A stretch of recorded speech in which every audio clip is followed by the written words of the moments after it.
Mes perėjom nuo cafe racerių, dar aš labai norėjau ten viltis, gal čia ištemsim kažkaip, pradėsim. Ponas sako, dėk į šoną eina man šito. Na, gali ten nuo backflipų iki 20 metrų šuolius daryti, bet turi viską keisti. Ten gera bazė rėmas ir visa kita ten gali. Tai kartais gali būti brangiau negu motociklas 4 PM, net pribombintas, prifarširuotas. Pavyzdžiui, aš su savo toks 1,90 m ir centneriukas, neatrodyčiau aš ant jo, žinai, Atrodytum taip kaip tu, kaip ir aš, lygiai taip pat. Drambliukas minantis ten mini baikiuką, ar tiesiog tu jauties gerai ant jo. Nes 1000 Nm, bet kada atsuksi, jisai yra visą temps.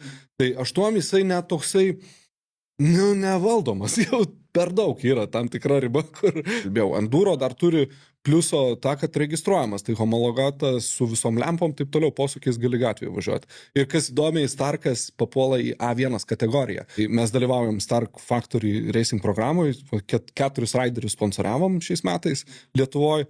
Ir matysim, gal ir kitais metais dar pavyksta gauti. Daug ką išmokom, ten Matas radiatorius pastovi sulaužydavo, tai po to jau žiūrim, jau sekantį Starką jau ateina sutvirtinti, ten, tokių. Starkui break tapą gali padaryti. Jo, ore, gali lygiai taip pat, tai su rankom.